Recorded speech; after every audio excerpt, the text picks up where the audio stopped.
How's it going, everybody? And welcome to the next installment of, you guessed it, the Stupid Questions Podcast.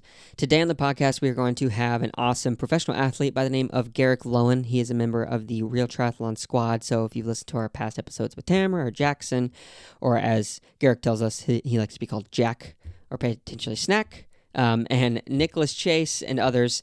If you've heard those episodes, he is from that same team. He also runs the Real Triathlon Podcast. We'll link that in the show notes as well. Just a great conversation where we get to hear a little bit about Garrick's upbringing, his short course days, all the way until to his long course days, meeting RTS, starting a podcast. He shares some pretty deep stories about how he lost his mom to cancer just over a year ago. We talk about marriage, we talk about family, talk about all kinds of things. So without further ado, thank you for checking it out. This is Garrick Loewen. Well, hey, Garrick, nice to meet you. Thank you so much for coming on the podcast. It's been fun getting to know all the other RTS, Real Triathlon Squad members, and I think I have you and two more, and then I think I've hit pretty much everybody. So super excited to have you here. Awesome, man. Well, thanks for having me. It's not every day that maybe a pro at my level gets asked to do a podcast, so it's exciting. Oh yeah, man, super fun. It's been a super joy of mine, just across the spectrum, getting to know different pros and stuff, regardless of their social media account. So I'm looking forward to it. So, how I like to start the podcast typically is asking a little bit of a third person type of a question. Who is Garrick? Who is Garrick? Well, I guess you'd have to maybe ask my wife if you want to know who Garrick was. Okay, maybe we will. No. um, no, Garrick. I mean, Garrick's a professional triathlete. Um,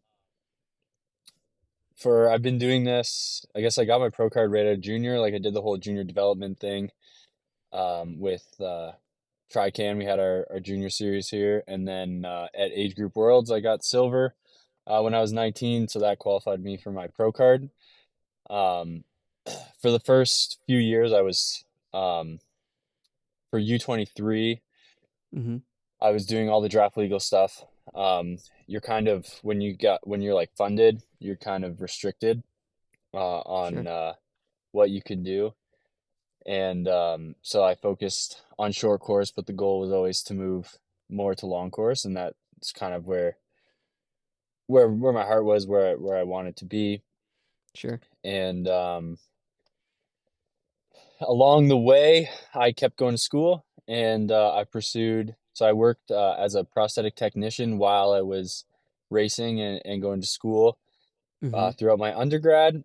And then after that, I went to school officially for prosthetic technical at George Brown in Toronto, and Okay, then nice. I pursued my master's at Eastern Michigan University for the Okay. clinical side of prosthetics and orthotics. And yeah, I guess you could say my prosthetic career is a bit more successful than my pro career, but I Sure. officially got certified, finished up my residency, and got certified in September of this year, actually. Okay. So yeah, I would say I'm a part-time clinical prosthetist and a part-time pro triathlete. Yeah, for sure. Yeah. Yeah, it seems to be the more people I talk to on the podcast and off the podcast that's for the majority of professional triathletes. That seems to be like that you got to split it because it's not super easy to make money in this sport. At least, kind of like even like you have to be like I would say probably top. I don't know. Maybe you correct me. Top 50 to like really like I can start to breathe a little bit and not have to stress about making money. Yeah, that's exactly it. And even the guys that I know that are in the top 50, just to make it work, they're incredibly cheap. Yeah. So one thing when I was racing, and I know it's great to be, all in and everything all the time, but you can only do it for so long. And uh, at the end of the day, no matter what professional sport you're in, whether you're part of the big four, or you're in triathlon, like you're gonna need an out, right? You Yeah. need to go somewhere when you're done in triathlon, especially. And I kind of looked at what the earning potential is in triathlon, Mm-hmm. and I was like, okay, well, if I want to start a family, do I want my ability to put food on the table and provide housing to be reliant on a flat tire or a bad Mm. day? Yeah. Um, or do I want a steady income that not only allows me to, you know, be a little more relaxed when I go to races, but Sure. um, it allows me to find the joy in the sport and really enjoy the sport more than dealing with all that pressure. And I think I found a pretty good balance right now. And so I'm excited to keep pursuing this. It's only really recently that I've been working my entire career to be able to be at like race at a professional level, but at the same time have a professional career. And Sure. whether that means doing both of them part time, that's fine, but at least I can breathe and I can live comfortably. I can go to races and not stress out with regards to expenses and stuff like that. And Yeah, for that's sure. kind of where I am now. So Yeah. Yeah, it's interesting you share that because the more I think about it, I'm almost tempted to say that the athletes that are outside of that are a little bit more advantaged in long-term potential because those whose identity is split between professional athlete but also having a sense of purpose outside where you can make a living, because we're not all going to be young forever. Once you get to, if you're young, 42, and you decide to retire, there's a lot of life to live. There's like more than 50% of your life potentially. So, yeah, it's interesting hearing that. So everybody wants to be. I would love to be, world champ and stuff like that, and just have everything handed to me on a silver spoon for a number of years, but I think long term, it's good to have something else there that you can kind of tie your identity to and shape and mold to. yeah, it's like, because for years I did the whole, I'd go all in. Um, I'd work a couple months out of the year, and then it would be like no school, no work, just focus Yeah. on triathlon. And like by the last couple months, like you're showing up to a race and you're like, man, I hope they pay me cash so I can, put gas in the car and get home. Yeah, for sure. Yeah. So, where are you from? I assume Canada. I heard some Canadian, and I hear a couple of the Canadian accents coming through. Yeah, yeah. So I was um raised in a small town just outside of Windsor, Ontario, called LaSalle, Ontario. Okay. Um, and that's still where my parents live. I still work in Windsor, but right now I'm living in just outside Detroit, and I commute in 3 days a week. Yeah. Uh, but still, yeah, still in the area. So still from Canada, born and raised in Canada, and yeah. So you might know another triathlete that's from the Windsor area. He's mildly successful. His name's like Lionel Sanders. Yeah, I was thinking Windsor. Why do I know that name so well? And I was like, is it Lionel that's from Windsor? Yeah. That's So super neat. Lionel and I actually, my very first triathlon, Lionel was in it. It was the local Leamington Triathlon, and I think he Oh, passed me really? at like, yeah, he passed me at like 5K on the bike. How old were you at that time? I was 16, I believe. Okay, so are you guys relatively the same age? No, he's at least he's probably good. He's gonna get mad at me, but he's probably about 10 years older than me. Oh, really? How old are you? No, I'm 28 right now. Okay, nice. So The maybe beard 6 is years, yeah. deceptive. I was gonna guess like young, early 30s. Yeah, so I do the beard just to get like working in the healthcare field, working with doctors and Oh stuff, yeah. you need to like seem a little older and Mm-hmm. just to get a bit of respect. So I try to maintain the beard um, for all except for racing. Yeah, for sure. Do you know who Evan Price is? Evan Price. A name He sounds very is familiar. he is it's actually blanking me. I want to say he's out west. Anyway, he's a doctor of physical therapy, but also a professional triathlete. He did St. Okay. Anthony's. He's I think he's a part of the no, not on your left, or maybe he's on your left. I think he is. Anyway, he was telling a story on one of the first episodes we did about how when he graduated, he was basically telling everyone he was 33 for like the first 7 years of his physical therapy career because everyone's like, no one wants to hear you're a doctor at 27 or 25. And they're like, wait, I don't want Yeah. you working on me. So yeah, it makes sense. Yeah. Um, so what is your family like? What was it like growing up? Do you have siblings? Yep. I had an older sister, or still have an older sister, and then mom and dad. That Nice was Canadian pretty much it. family. Yeah, a Yeah. standard Canadian family. Mom's French. Mom was French Canadian, um, and my dad is from um, from out west. So he's from Alberta, British Columbia area. Beautiful. So yeah, so one from out east, one from out west. So we get the full spectrum of Canada. So I assume he migrated eastward for your mom. Yeah, there's a long story there, but they met out west and they eventually settled in Windsor. But they went slowly east. So they went Toronto to London to To London. Okay. to London, Ontario, which is halfway Okay. between Windsor Makes and sense. Toronto. Yeah, Nice. just down the 401. Yeah, nice. You can tell my geographical knowledge is limited because I was like, oh, London. Okay, we moved Yeah. over to Europe and back. Yeah. Yeah. Can we pause for just 1 second? Yeah. Sure, do it. Yeah. Sorry, I just gotta. There's a I'll patient make here. it I a just reel gotta. and then yeah. Okay. So, where were we at? Family. So your Yeah. family ended up in Windsor. Yep.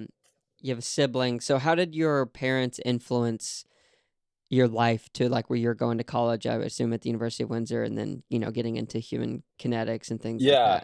that? I guess I mean they really shaped it, right? So, my dad actually owns a prosthetic practice, and so that's kind of how I got my foot in the door when I think I started at about 12. I started coming in on Sundays and cleaning the office, and Nice. that was one of my first jobs. And then so I did that for years, and then there was I think once I was in university. At that point, I just started working, or I had been working for about a year or two at a running store, and I had other jobs like serving and bartending and stuff like that.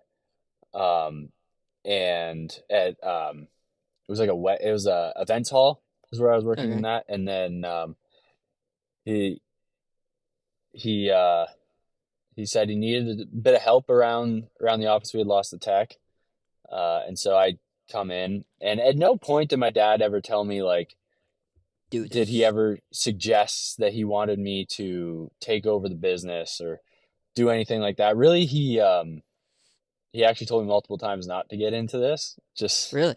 yeah, he almost tried to push me out of it a bit. But I came in and just the hands-on nature of it really interested me and like the Yeah. variety.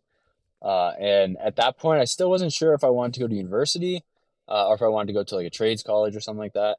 And so this really sparked my interest and just like the hands-on nature and the mechanical um, aspect of it, being a Sure. tech and all that. And I was like, okay, yeah, this is pretty cool. Um, and at that time, so that would have been in university. So then I started dropping my other jobs and working more and more here. And then I got to Mm-hmm. know the patients and growing up too, like you always go to functions and you meet patients out in the community. Like it's a small family practice here, right? We're 3 employees and my dad's he does it all from the secretarial duties to Right. like running the day to day. So you meet all these Entrepreneur. patients and a lot of these patients almost become family, right? Because you Mm-hmm. have such a close tie with them like that. And so I was like, it just kind of feels natural for me to like move into this. Hmm. Um, all while at the same time, I would say my mom's side of the family is what really gave me that like interest in sports. Yeah. Like my grandfather on my mom's side, he's a very well known youth hockey coach in Quebec City. Okay. And he did that a lot, and he was always very interested in sports, and it was a very sport oriented family on that side, Mm-hmm. and so for me it was like normal to play sports, and I went to because my mom was she taught at the French school board, so I went to the French school here that was very much known for sports. Mm-hmm. And so I just naturally picked up sports, and I was always, one of the better Doing something. athletes um, when you're playing and stuff. And that my gym teacher there, her husband was Dan Murray, who most wouldn't know, but he's the very first Canadian to win a World Cup for triathlon. He did it was like 93 or something like that. Okay. So Nice. that's how I heard about triathlon and playing hockey. That was my main focus. And then when I eventually got to 15, 16 is your draft year, I didn't get Mm-hmm. drafted. And then I got kind of some interest from the local junior B team. And they said, well, I kind of got cut, and they kind of sent me down to junior C here. And I was like, I've had too many concussions. I don't need to do this. So I went back to her and was like, I need a new sport. Give me something. Or do you have a triathlon coach that you know of? And she hooked me up with my current triathlon coach, who's been around ever since. But yeah, that was kind of it. And my mom was always very supportive of my sporting career, where my Mm-hmm. dad never really took a big interest. Still doesn't really understand triathlon.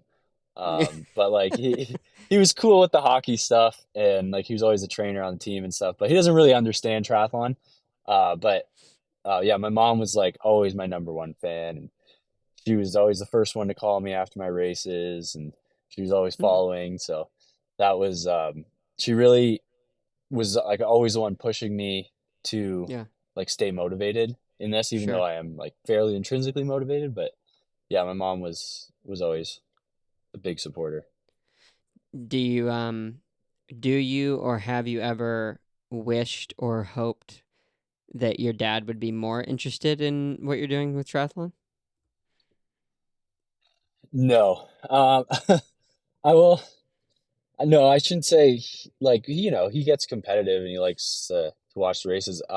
He's still su supportive in the fact that if I want him to come to a race, he'll come to a race. But there's no like if I DNF from a race, he's not emotionally invested in it. It's not Yeah, like a big deal for him. It's just like this is something his kid does, and he supports it as much as he can. yeah, Um, but yeah, it's not like and I think yeah, it's not like he's ever been like you need to quit this sport and start and come home and yeah, and like that. He's always been like, yeah, sure, go live your life, take 5 months off of school and take a whole semester off school, pursue this. Just make sure you got to finish that stuff. Like, make sure you yeah. finish school, make sure you get there. So yeah. It sounds like his upbringing may have been more along the lines of I need to go to college and make something of myself. Is that accurate or inaccurate? Um, Actually, so his dad was a foreman on the Trans Canada pipeline back when they were Oh, building it. wow. Yeah. Yeah, wow. So my dad started with that actually, and then he was a logger in BC, and then he was a lineman Oh, wow. before going back to school and stuff. I think the big thing is like, but that's out west. That's kind of a different world. Yeah, Here, yeah, my dad was more like make sure you have a plan for stability in your life, yeah, right? Because like there's no stability in triathlon. yeah. So your mom's the dreamer, your dad's the realist. Where's your sister sit in this spectrum? Um, I don't know. She's I mean she definitely doesn't understand triathlon in the slightest. Like she still sends me links to marathons and she's like, "Are you doing this race?" And like Wait a second. How long have you been doing professional triathlon now? It's been like since 2016, it's 15? been yeah, it's been since I was 20, so it's been at least 8 years, right? Oh my goodness. Yeah. Um yeah, she doesn't understand. But she's never really been around. She lives in Montreal now and she's got her family and stuff and Yeah, um it's as much as like the average person knows about triathlon, you know? yeah. So, So yeah. so where do you sit in between these worlds? I think I know quite a bit about triathlon. Yeah, I would say so. In terms of your optimism and like where you're wanting to go in the future, do you want to try to go be best in the world? Do you believe that that could happen? Like, You do know, you want to? Yeah. if you asked me um like when I first moved into long course, what my Mm-hmm. goal was, I'd say, and this was back when I was going to school and stuff, and I'd be like, you know what? Yeah, like I want to be the best in the world. I'm gonna finish my school and I'm gonna go full time and see what happens. And but um, kind of a lot has happened since then. And for me, my big goal is, okay, how good can I be with the life I have decided to live, and then the opportunities that have been presented to me based on that, but also with the inherent struggles that have come with that. It's like, how Mm-hmm. good can I be? And I still think, I still think I can make it to world champs and be competitive and consistently, get like top 10s, top 5s. I guess we're at like, 70.3s and Ironmans, and like I still, I have goals. I'd like to go sub 8 in Ironman, which seems to be like an everyday thing now, but Yeah. um and I'd love to go to, whether it's Kona or Nice or 70.3 world champs. It just seems like I've had so much just like hit me as I've moved up into long course that a lot of that has been delayed. But um, I I wouldn't say that like I'm as externally motivated anymore as I am intrinsically motivated. Like for me, it's, Sure. I just want to be the absolute best I can. Wherever that falls, that falls. Now, that doesn't mean that when I toe the line in a race, I'm not like, oh, that guy went by me. Oh, well, but I'm doing my best. Like, I'm still like, I You're still digging. hate the guy next to me and I still want to bury him, right? Like, it's so. Yeah. So if I may, so you sound like you're actually a lot older than 28. It sounds like you got a lot of wisdom wrapped up in there, but it also seems like you have gone through some stuff that has brought you into a different mindset, like the intrinsic motivation. What happened? What, if you don't mind sharing some of those things? Yeah, so, um, so this is almost coinciding exactly with when I stepped up to long course. So when I Mm-hmm. first made that step up, that exact year, my mom was diagnosed with a very rare form of cancer. It's Mm. mucosal melanoma. And at that time, I was in Toronto, so I was far away from the family. It was just my mom and my dad here. My sister was also in Montreal at school away. And when she was first diagnosed with this, we were kind of trying to figure out what we are going to do. And then she she had some radiation treatment, and we thought, it was going to be okay. And then, um, I guess to follow the timeline, I guess I had my first long course race. I got a flat tire, finished way Mm. back, and I was like, oh, okay, well, you know what, I'll get it next time. And then between that and my next race, my mom ended up in the hospital, and Mm. we were told like, oh yeah, okay, she's gonna die. And I still remember Mm. just so I had come home from Toronto and dropped out of school, um, and I remember my dad and I sitting down in the cafeteria at the hospital, and it was like, look, it's just us now, like it's just us. Like my mom Wow. she had retired at that point. She was helping my dad in the business, so then it was just him, and Mm. it was like, all right, what are we gonna do here? In that stint, she actually ended up recovering, and she was able to get to treatment at that point. So we like almost pulled it back from the ledge, it feels like. But I was like, okay, I can't go back to Toronto. I can't go back to school. I'm gonna come in, work as much and help as much as I can, Yeah. the family, and I'll move in back with my parents to help take care of my mom because she still wasn't healthy at that time. She had just started her immunotherapy, and I was like, okay, well, I'm gonna train when I can. I'll race Waco, and this was 2018, I believe. Mm-hmm. Um, and so, train a fair amount, did my second 70.3 race. And then that week we had, or that weekend that I had gone out to that race, I actually had a pretty good race, especially looking back on the training that I did. I ended up finishing ninth or eighth or something like that in Waco. Well. But that weekend, my mom had gotten readmitted into the hospital because the immunotherapy was hitting her like really hard, and she Mm. spent about a month in the hospital after that. So I was off training for a whole month. Um, that might have been 2019. Sorry, yeah, 2018 Yeah. or 2018 in December she got diagnosed.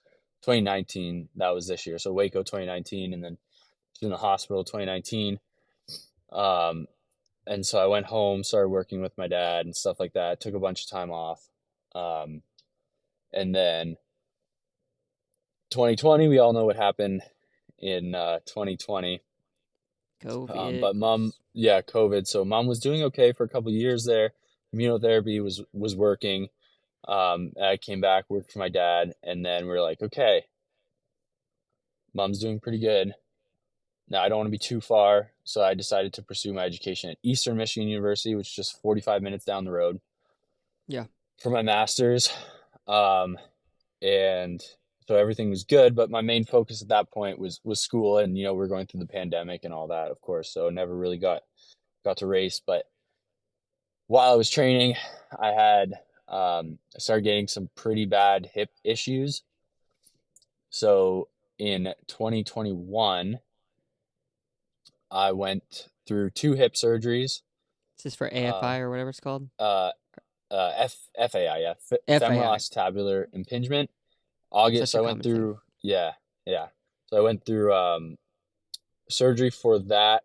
Actually, I was, I don't like to brag, but I kind of set a trend. It was kind of like cutting edge, Now Yeah. that everyone's getting the surgery, it's not cool anymore. But Yeah. basically, that took me out because I had to get both sides done. That took me out for 6 to 8 months almost. Oh my word, dude. Wow. Yeah, and then so I start coming back, and then I tear my soleus.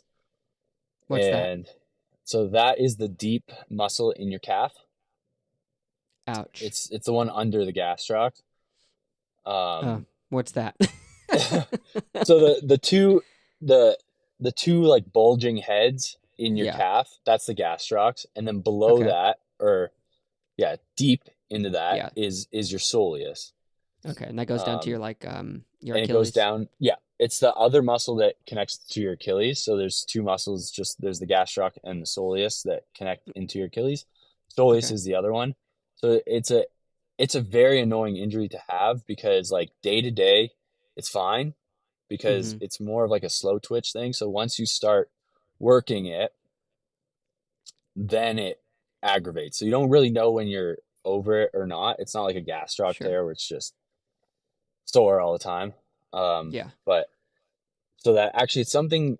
So like Ruth Astle, she went through it this year, and that's if you follow any of her social media, she was dealing with that. It's something that takes like just even to get Forever. back, it can take 6 to 8 weeks, right? So Wow. anyway, so yeah, so I struggled with that, and then so that would have been 2022.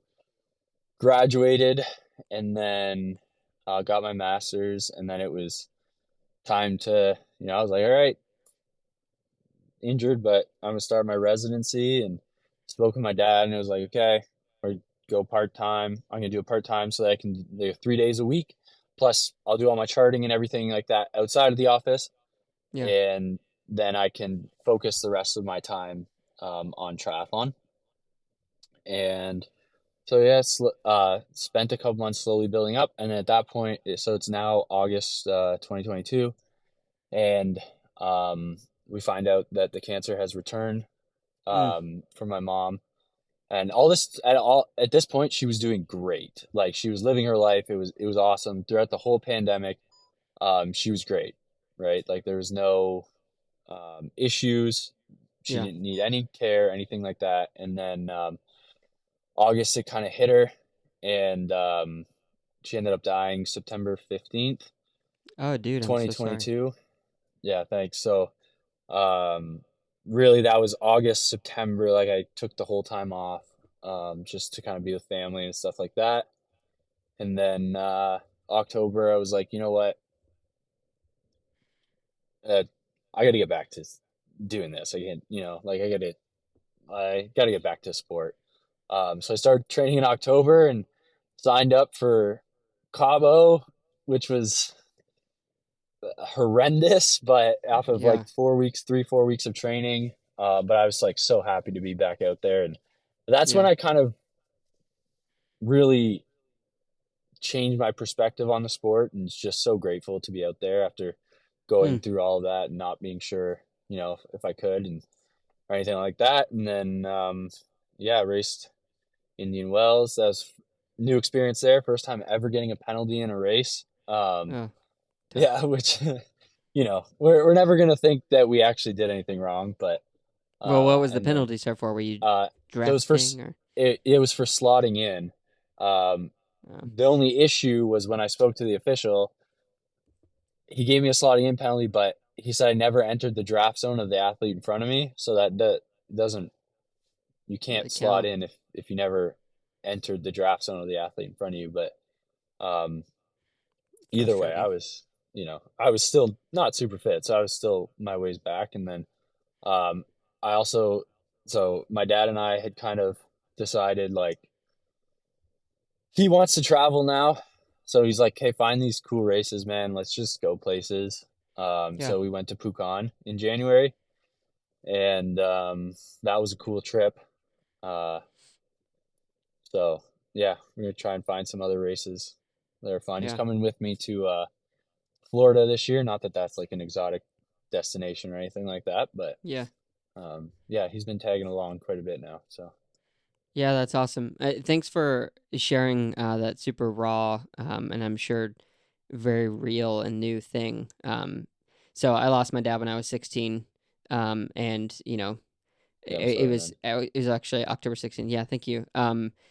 October 16 was like the 15-year anniversary, and even 15 years later, like it always, everything we do is cyclical from training to how things grow to whatever. And I think our mental bodies are the same way, and that always comes back around, and it's always a difficult thing. It does get better with time and as you deal with stuff, I think, but at least that's been my experience. But I can only imagine how that's shifted the way that you view life, triathlon, the way that you carry yourself, and you're motivated and still so fresh. Like, do you feel like you're working through it okay? Like, you doing all right? I know this is a super personal Yeah, question, so yeah. I mean, like you said, you went through it, so you know it better than anyone else. And you went through it at a more like vulnerable age too, right? mm-hmm. For me, I had a lot more stability in my life when it happened. Sure. I'm forever grateful for those 4 years that we managed to have my mom around from the Yeah. first time that we had her. And that allowed me to get to a point in my life where it was like,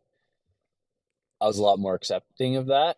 Um, and like, I'm forever grateful for those 4 years because every time I hugged my mom, every time I talked to my mom, like it was, to me, it felt Mm. like a blessing. Right. And, Yeah. I can't imagine what it'd be like to lose someone so suddenly, especially at such a young age. But the best advice I got, was everyone mourns differently and people do weird shit. So I've noticed that and, you kind of just have to accept that. So, Yeah. but Well, that's good that you learned to accept it. I ignored it for many years, and it fizzled up. To one point, I actually thought I was going insane, and I was like literally sitting at my high school in the middle of this field, had a breakdown, and I looked over and there was a squirrel like 5 feet away from me, and I was like, I'm just gonna talk to this squirrel, and I'm gonna find hopefully friendship in this squirrel. It's a really strange time, but mourning is like such a hard thing to like truly grapple with. And even though you said you had like those 4 years, which I'm sure added a lot of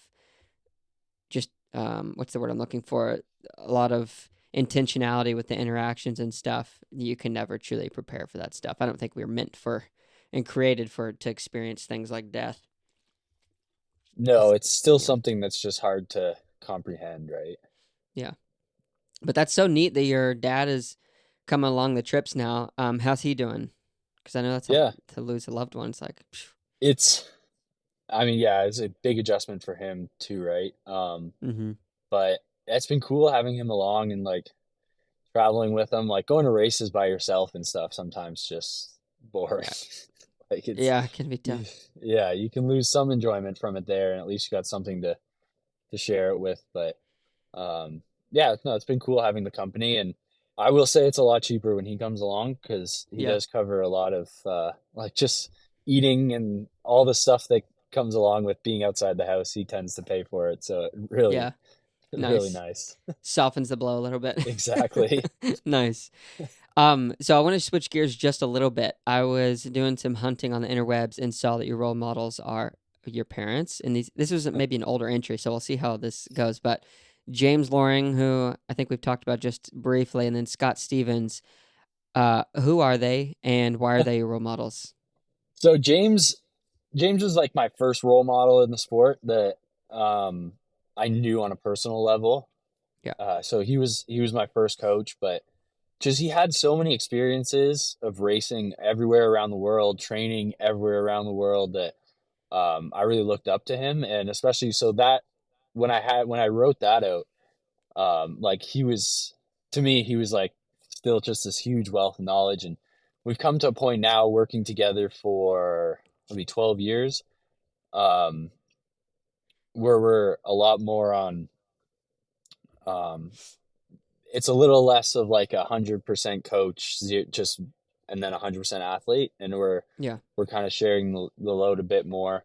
Um, but Scott Stevens is he was famous. He played for the New Jersey Devils. He was just a Is that very a hockey team? aggressive. Yes, Okay. yeah. So he's a very aggressive like defenseman, and he just played with the level of like aggression and tenacity that I was always very envious of, and that I will always want to replicate across all sports, whether it was hockey or soccer or triathlon.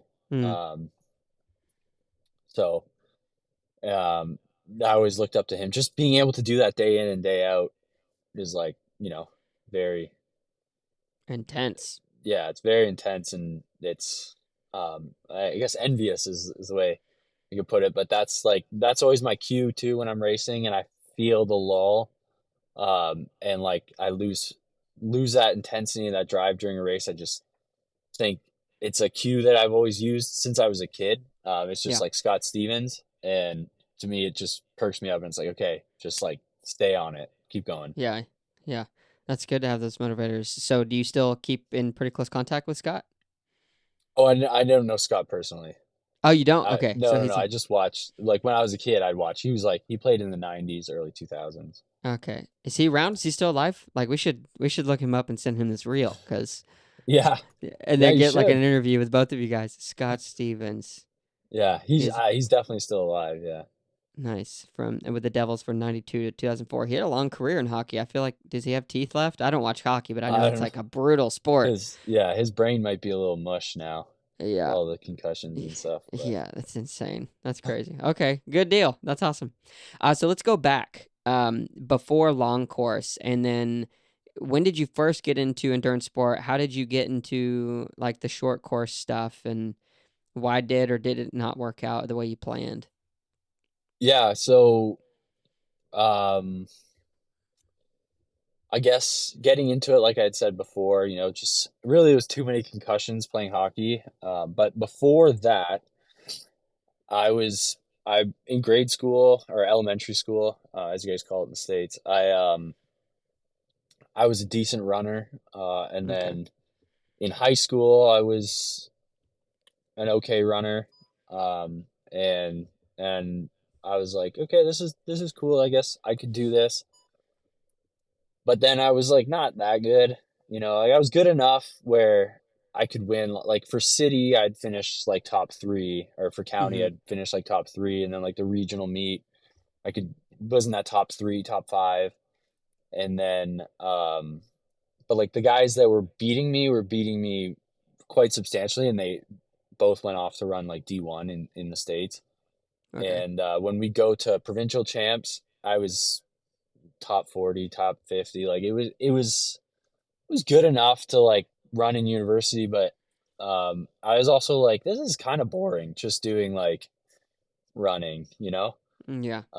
So I wanted to get into cycling, and I was like, oh, this triathlon sport's pretty cool that my teacher had talked about before. Maybe I should get into that. And then it kind of started from there. And I had a really big jump so I was about 16 when I started. And that first year was just kind of getting my feet wet. I had like a $400 road bike. It was a REI special there, the Novara Oh yeah. Divano. Yeah. Yeah. Probably And aluminum, I assume. yeah, oh, it had a carbon fork. Oh, nice. Yeah, I remember when yeah, that was a thing, like a selling point. It has a carbon fork. yeah. So great.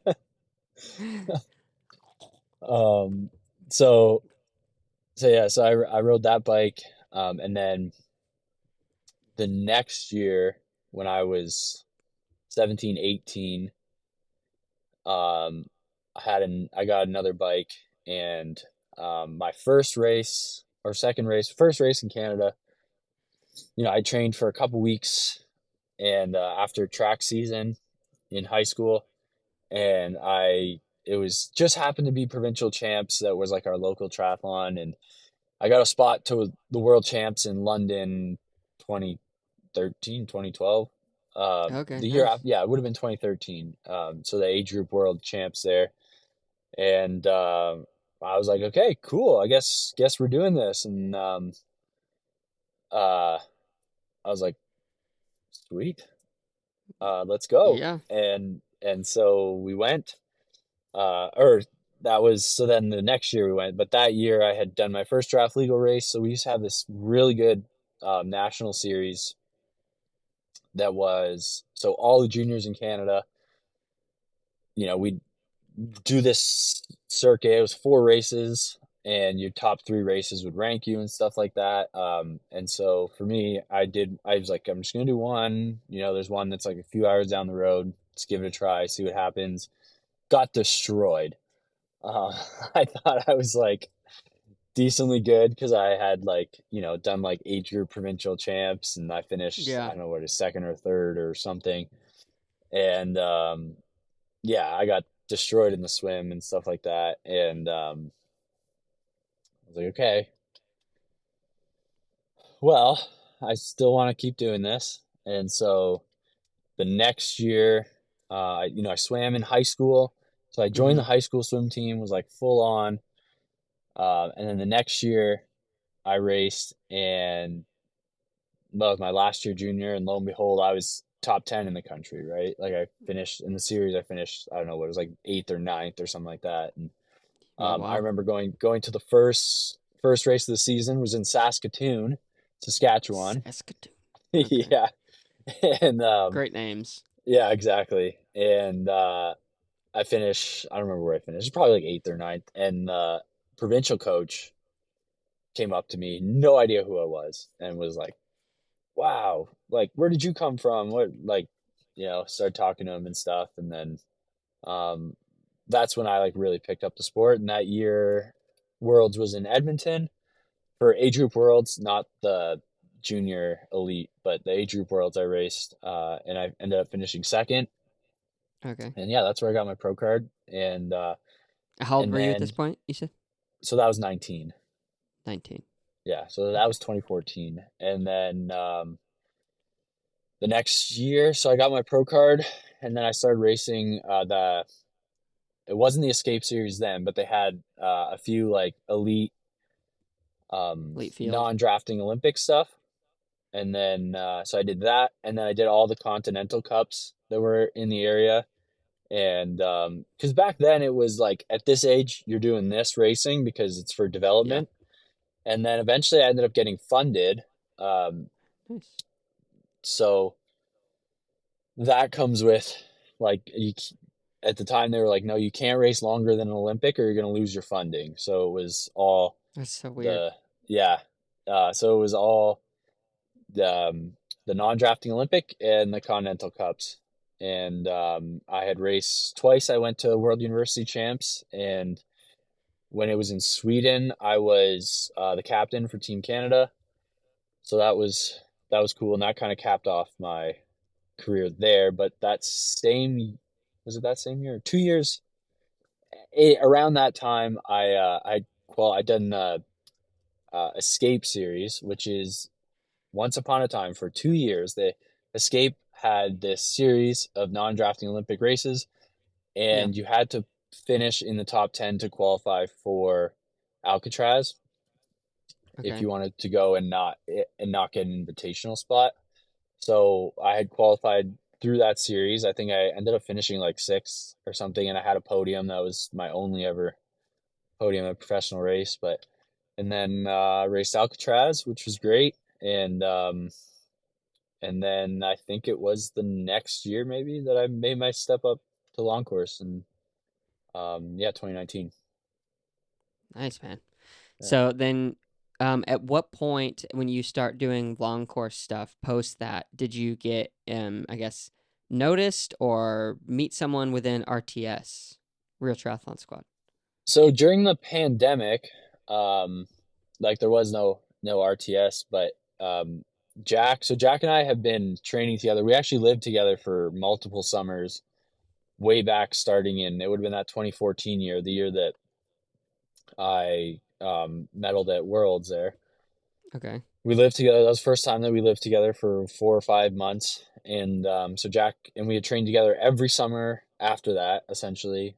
Is it But Jackson Laundry, correct? Jackson Laundry, yeah. Okay. Does he prefer Jack? Yeah. Yeah, we call him Okay. Jack. Good to know. I should probably Yeah. Jack, do that or now. you can Okay. call him Snack too. We call him Snack sometimes. I mean, we've got quite a few names for him, but yeah. Okay. Thanks for Um, clearing that up. yeah. And so we were like, and he had met Nick at St. Anthony's Triathlon, and Nick had come trained with us a bit, so we were all in touch and stuff like that. Yeah. And one day, it would have been early 2020, about February, March, like literally 2 weeks before the pandemic happened. I was like, man, we should start a podcast. Everyone's doing podcasts. We got to get on this. This is like the next thing, dude. Yeah. And so we started the Real Triathlon Podcast, and within 2 years, Nick kind of was like, man, let's just make a triathlon team. That's the next thing. Everyone's doing it. Yeah. Um, Trendy. yeah, exactly. So we started the Real Tri Squad, and Nick's put so much work into that, and it's to turn it into kind of what it's become. So we have some, some very high level athletes now with Jackson, Tamara, Mark, Yeah. Leslie, soon to be Lisa, and so yeah. Yeah. Oh, Lisa's not actually officially part? No, she's part of it, but she's Hey, she hasn't really raced because she's been coming back from surgeries, but I'm saying she's yeah. Okay, soon I to got be you. up there with the other members of the crew. Yeah, for sure. So, how does on the books RTS look in terms of like the brand and stuff? Because you guys started the Real Triathlon Podcast, which the branding doesn't say like I looked at. It's a bike. It's Real Triathlon Squad. It doesn't have kind of like the new Yeah. RTS So logo. that actually that's supposed to be updated like a year ago, but kind of got pushed to the back burner. That's just a logo that I came up with in like 30 seconds with when we started the podcast. That was always supposed to be a temporary thing, and it's kind of just there. But it should get updated soon. We're working on it, and this year it's something that Sweet. we've definitely identified that's like I'd like to have like some sort of, because I run the podcast, and then everyone has a role in the team. So like Nick runs the whole team, and then like Tamara does the news, or Yeah, the newsletter. the newsletter and stuff. So Got it. and Jack wins races, and so we like I'd like to tie it together, whether it's Real Triathlon Podcast powered by RTS or whatnot, but it should tie together soon. Hopefully. Yeah. Just the RTS podcast. That's just my opinion. Obviously, I Yeah. don't know anything. So Yeah. So it's I guess it's the Real Triathlon Podcast. Like the name actually came from the podcast for the team. yeah, that's what I was thinking. Yeah, but if now that we're getting some name recognition with the team, it would make sense probably to switch it over to RTS Podcast. Yeah. But like that name comes from, if you ever heard of the Real Coaching Podcast. Nope, but I have now. Yeah, Probably so should've. it's they haven't updated it in a long time, but it's Joel Filial and Paula Sousa. Okay. Oh yeah. Yeah, so they had a podcast for a number of years, and they talked about great things, and I was like, man, we got to do this, but like from an athlete's perspective, like less so Yeah. from like a coaching perspective. And theirs was called Yeah, the Real yeah. Coaching Podcast, so kind of adopted that name, and Nice. yeah. So I'm curious. Legally, is RTS an LLC, and is it owned by you guys, or is it all Nick? Or The full details, you'd have to ask Nick. about that, but it is an LLC, Okay. and yeah, it is its own entity. But I don't own any Yeah. shares in it, so Nick is the primary shareholder. Okay, nice. Yeah, thanks. I know it's kind of a personal question. At any point, you can say, Seth, that's not podcast material. So we can definitely roll with that. So then you are part of it. The podcast. Do you have like a goal? Or first, let me ask this actually: how many downloads do you have, if you're allowed to share? Uh, to say we do our biggest year, I think was like I'd have to pull it up now, but we haven't hit 6 digits in a year yet, but we're Okay, getting close. nice. Yeah. That's awesome. So, do you have like a personal goal for growing the podcast moving forward, since it's kind of your baby? Um, yeah, I don't know. For me the big thing about the podcast is like it's just so much fun. You get to sit Oh, it's down so and fun. you get to talk to all these people that normally you wouldn't talk to. You get to network. You get Mm-hmm. to, if anything, it's like it's an excuse for Nick, Jack, and I to sit down and shoot the shit once a Yeah, week, right? it's funny. And I've listened to quite a few of them. Yeah. thank you. Yeah, I appreciate it. We try to make it like conversation based. Yep. Um, but like I think there's a lot left for us that we could do like marketing wise that we just kind of haven't. So Yeah. I would like to do stuff like that, but I'm not big on um like goals for downloads and stuff. I just want to make the best, most entertaining Yeah. podcast that we can and just have the most fun with it. Yeah. Yeah. For sure. The reason I asked is because it seems like it's pretty substantial. And you guys have had on quite some good stuff. And like I was listening to it the other day and almost fell off my bike. I was laughing so hard with just Nick giving Jackson some hard time about one of his races. It was like 3 or 4 episodes ago. It was really funny. Good. But That's what I like to yeah, hear. I want to hear yeah. people No, it's joking great, around man. and Yeah, stuff. So we'll link it in our podcast show notes too, so maybe we get a few more downloads for yeah, your yeah, podcast appreciate and that. followers. You'll have to come on with us one day and just you come on for the ride. Yeah, for sure. Hi, I'm Seth. I know nothing. I'm just here, but enjoy this podcast. No, it'd be super fun, man. Yeah. Um, so what would you consider to be your greatest accomplishment? Oh man. Um Take as long as you that's a need. We big can always yeah. cut stuff. Yeah. That's a big question, man. Well, I convinced my wife to marry me, Oh, I which didn't even ask about that in the beginning. Yeah. Okay, that's so huge. that's pretty. I think that was a tall order. Yeah. Um, yeah, I think getting certified was a big goal of mine. Um, getting that world Certified for. for prosthetics, Okay. as a certified prosthetist. Getting that world's medal was great. Yeah. Finishing my first Ironman was pretty cool. There's a lot. Yeah. Yeah, but if my wife's never gonna listen to this, but so let's just say getting my wife to marry me. Yeah, for sure. So when did you start dating her? When did you get married? We started dating 2017, 2018. Okay, nice. Yeah, it would have been, oh no, maybe it was 2017. But we got married April 1st of 2022 in Vegas by Elvis. By one of the many Elvises. Yeah. Was it planned that that's how you were gonna do it, or were you guys like, Um, "Hey, let's get married yeah, in so 10 minutes"? we got engaged like late February of that year. Okay. And then we were like all everything was pushed back with COVID and all the dates Yeah. and stuff, and Yeah. Yeah. we were like, okay, let's just go elope in Vegas. Yeah. And Vegas by Elvis. by Elvis, I was like, that's like so cool. Like that's such a cool thing to do. And I was like, we're gonna get married. We're gonna have a ceremony anyways, which we're doing, but we're like not coming up till this 20. November. So that's almost, that's like a year and a half.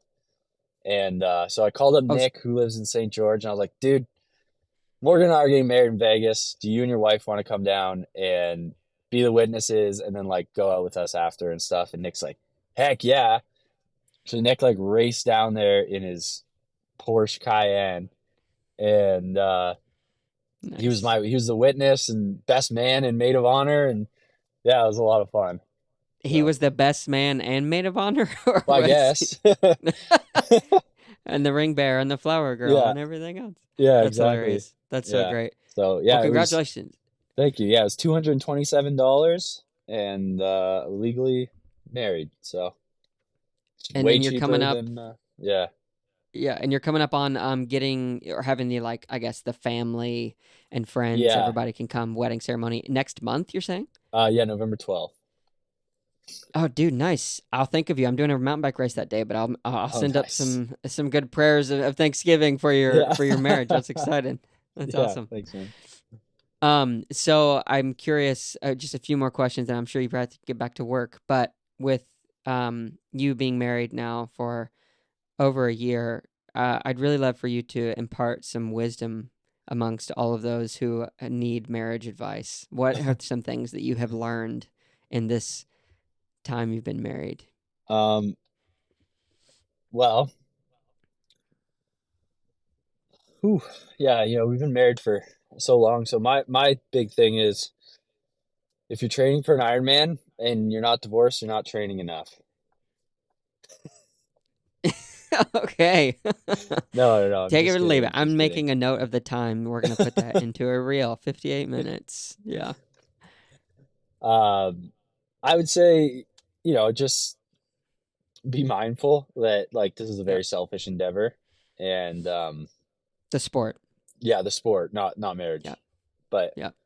um, and like they your spouse is going to sacrifice a lot for you to be able to do this. So Mm, when you can, also be honest with them, like when you're going into it, but just like be grateful for yep. them to allow you to do this, and don't forget that they are sacrificing a lot. So when they Mm, do ask you to do something, maybe just suck it up and do it, even though you might miss a yeah. nap or you might be tired from training or something, but Yeah. it goes Yeah. a long ways. So Yeah, for sure. It's a give and take. So I'm an entrepreneur by trade, and it's funny. I'm going to talk about marriage for a quick second.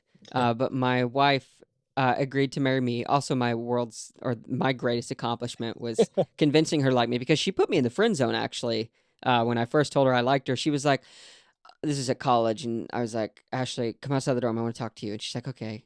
I told her, I said, I like you, and I'd like to pursue a relationship with you, basically. And she stopped dead in her tracks. She said, "Seth, oh, all these guys are liking me. I just want them to be my friends." oh boy. So anyway, she put me in the friend zone, and then her cousin invited me to her house that next weekend, and we hung out. Anyway, I convinced her to marry me, and she liked me at some time later, which I thought I was a pretty good looking guy. I was always Yeah, shocked that she didn't like me right off the bat. But anyway, well, good for you, um, man. Good job. Yeah. yeah. So I will say though, the first like year of marriage, I was chasing this crazy dream of starting this company, and I was gone 2 weeks after being married for 2 weeks in the Philippines, and then gone to China multiple times a year. And my wife and I have gone through some pretty serious ups and downs with just crazy life experiences, obviously my own baggage, and then being held at gunpoint at one point. It's Oh just like man. we've been in some serious up and downs. But I will say, and I was talking to Nick about this actually, so he was sharing that he made it to a place in his marriage where he was basically nasty to his wife, where she's like, "Where are you going to be such and such a day?" And he's like, "I'm going to be riding my bike for 4 hours." And then she's like, what do you mean you're riding your bike for 4 hours? What are you going to be doing? And he's like, "I'm going to be sitting in my darn seat for 4 hours. That's what I'm going to be doing." Anyway, she had every right to like push him to the couch for who knows how many days, but she didn't say anything. He got on the ride, and he shared that he called her back later and was like, "Hey, I'm so sorry." And then she kind of confided and was like, "Yeah, I realized you were having kind of a tough time." And when he shared that, it really hit me to like, yeah, a true marriage relationship is such a glorious thing when you can do those type of things. Realize you don't have to die on that hill, and you can move forward and kind of grow from that. And my wife has been so gracious, like you were saying with the triathlon stuff. I'm not even a professional athlete, but I probably train way more than I should, and I'm pursuing all these crazy dreams. And every time I come up with a new business idea, I'm like, "Hey, honey, this is the one. This is it," and I believe it with all my heart. And Yeah. she's kind of the base to my acidity, if you will. And she's like, "Okay, well, we'll see it when it comes." But yeah, marriage is great. triathlon is selfish, and if you can find a partner and figure out how to balance through that, like, yeah, for sure. I want to like get you, your wife, and all of these professional athletes, even like the high and low ones, and get all their spouses in a room and be like, hey, so tell me about triathlon, and then like kind of let them vent a little bit, but hear some of the banter. I'm sure it'd be really interesting. Yeah. Held at gunpoint, man. That's wild. Yeah, you want to hear the story? Are you interested? I would love to hear the story, man. Okay, so here's the It story. wasn't your wife, was it? That was holding you at gunpoint? No, it actually wasn't. I'm very fortunate. It wasn't my wife. She's held me at point before with the stare of death. Oh yeah. And I know what that looks like. And honestly, it's more frightening at times. But no, my wife's great. So anyway, I was going.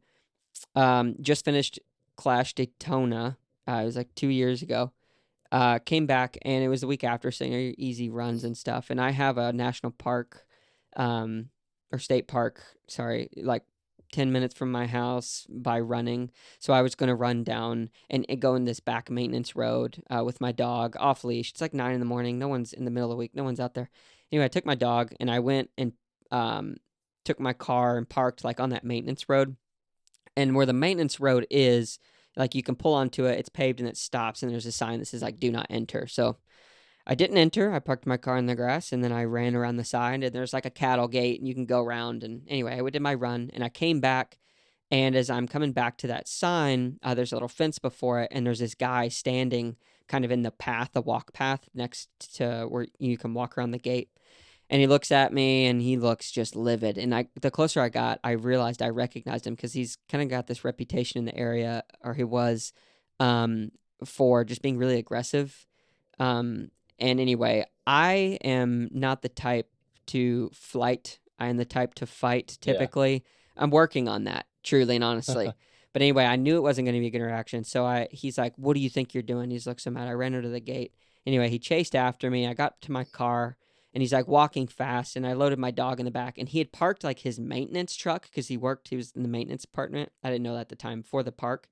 And he parked his truck like as to block mine in, so I couldn't back out, but I had room to where I could back around in the grass. So anyway, long story short, I get in the car, and I was like, I'm just going to go to the ranger station, and like I'll explain it to them. Well, he starts running after me as I turn my car on, and at this point I'm like a little worried. Like, what is he going to do? So I start backing around, and I back around his car, and he jumps on my hood, and there's like scratches on my hood to this day. And he's beating on my hood, telling me to stop. And then as I'm like backing around the truck, he comes around to my driver's side window, and he pulls out a pistol.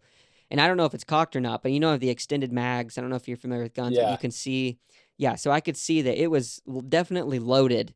And he like bangs the butt on my glass. I'm surprised it didn't break. And then he points the gun like in my face and he's like, "Stop." And I'm like, all the while, you've got, it's like that meme where you got all these like calculations going through your mind. And I'm like, what am I going to do? And I looked at literally down the barrel of the gun. I'm like, this could be it. Like I might die right here, right now. And I backed around, I get turned around and I'm spinning out. I have like this little turbo car and it's spinning out in the grass. I'm trying to get around him and he won't get off my hood. And I'm like, maybe I should run him over. Anyway, long story short, I got onto the road and I'm about to try to pull up, but he's still in front of my car. I decided I'm not going to hit him. And I got out of the car and I just started yelling at him. All the while he's like got this gun right in my face. In hindsight, probably not the best thing to do with someone who is an aggressor and they have a gun pointed at your face. So I called 911. I have the recording still, actually.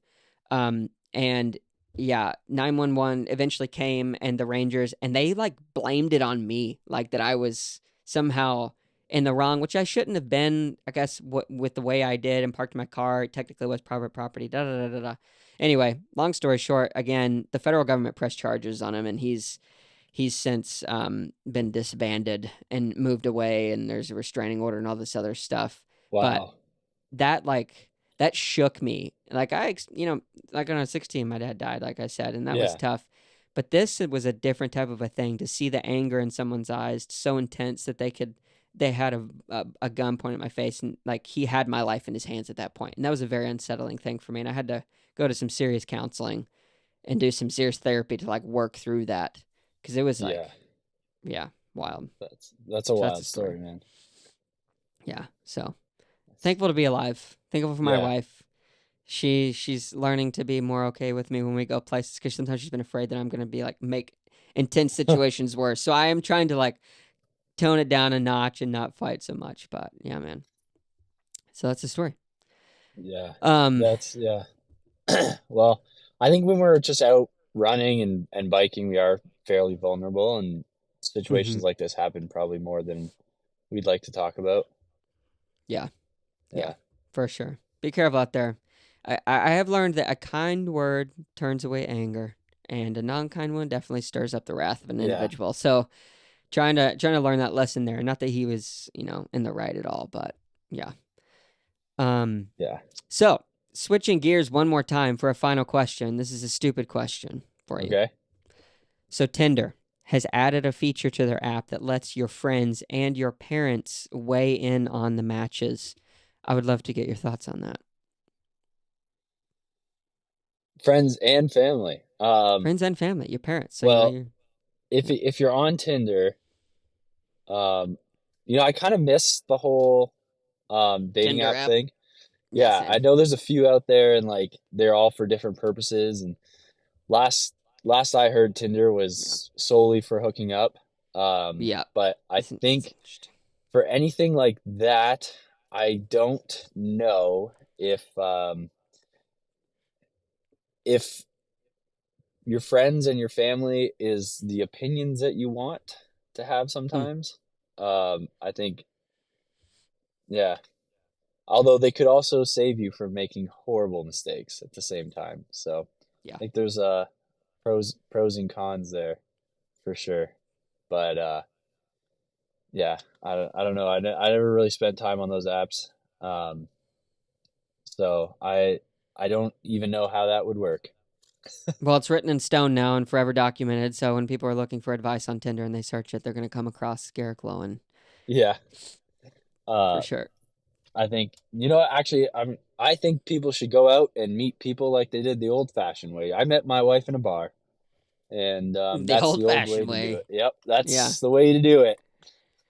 Were you sober when you met her? Yeah, that was pretty sober. Yeah. Pretty Yeah, sober. yeah, Nice. Nice, man. Well, Garrick, thank you so much for jumping on and let me pry into your life some. Thanks for sharing some super personal stories and then obviously your different goals, your role models and stuff like that. It's been super fun and looking forward to tagging everything so everyone can follow you along and follow the journey. But looking forward to seeing how you do next year and hopefully qualify for Worlds. That would be the goal, right? You want to get to New Zealand yeah. Hopefully, I mean, I gotta or Kona, but or you got to get to yeah. the start line, Yeah. and that's been a struggle. So let's get there first. Yeah. But thanks for having me on, man. This is awesome. Yeah. Yeah, I'm excited to listen to not only you know the other RTS athletes, but just your other interviews going forward. So Yeah. it was funny, Thanks, the day man. you actually reached out to me was like the day I first subscribed to the podcast. Oh, And then really? Nice. you reached out to me like hours later. I knew. No. Yeah. Well, it's interesting. I didn't actually realize that I was reaching out to like only RTS athletes at first, and I was like, oh, well, we've got to make it a thing now. I'll probably put them in their own little playlist. But it's been super nice getting to know all of you guys, and yeah, thanks for subscribing. Yeah, of course, man. I'm people seem to be mad that all these triathletes are doing YouTube channels and podcasts, and they're like, "Oh, it's getting too saturated." And I'm like, "No, we can't have too much content. Like, I just Yeah, watch what you want to watch." yeah, You know? yeah, literally. I love Yeah. it. How many Yeah. channels are there? Back in the day when you're doing direct TV, there's like thousands of channels. Yeah, exactly. Nobody ever goes to all of them. Yeah, you got the few that you like, so there's Yeah, content for everybody. But cool. exactly. So, Awesome, dude. Well, awesome. thank you so much. Yeah. Thanks, man. I appreciate it. So I'll let you get back to your day too. So Cool. you have a good one, man. Thank you so much for listening to this episode with Garrick Loewen. Huge shout out to Garrick for coming on and sharing some of his stories, some very real and raw things, for asking me a little bit about my life. That was cool to share a little bit of the story of what I've been through, and just want to really lift him up as he is going through some tough stuff, but has a bright future ahead. And with work and triathlon, everything he's got going on, just super honored to hear about it and get to follow that journey. So make sure to check out the show notes for all of his links and stuff to go follow him and the RTS podcast and the RTS newsletter. So if you've made it to this point in the episode, just want to say thank you so much for listening. If you wouldn't mind, please giving us a like, a comment, or subscribe if you're watching on YouTube. If you are on Apple Podcasts, Stitcher, iHeartRadio, any of those, Google Podcasts, please give us a review and subscribe or follow, whatever it's called on the platform you are using. And also want to thank our sponsors. I don't know if we've already showed this video or not, but basically Rudy Project is sponsoring us now. So if you want 35% off, go check out that link. Apologies if I said that twice. Still working out this podcast stuff. Also, if you want to go and check out our website, it is Stupid Questions Podcast.show. The Stupid Questions Podcast.show. What is it actually? I'm so sorry. I am still figuring this out. Stupidquestions.show. If you want to check out our website, subscribe to our newsletter, you can do all that there. If you want to check out the catalog of in-depth of everybody that's been in the podcast, do that there. All right. Thank you guys so much, and we'll see you in the next one. Peace.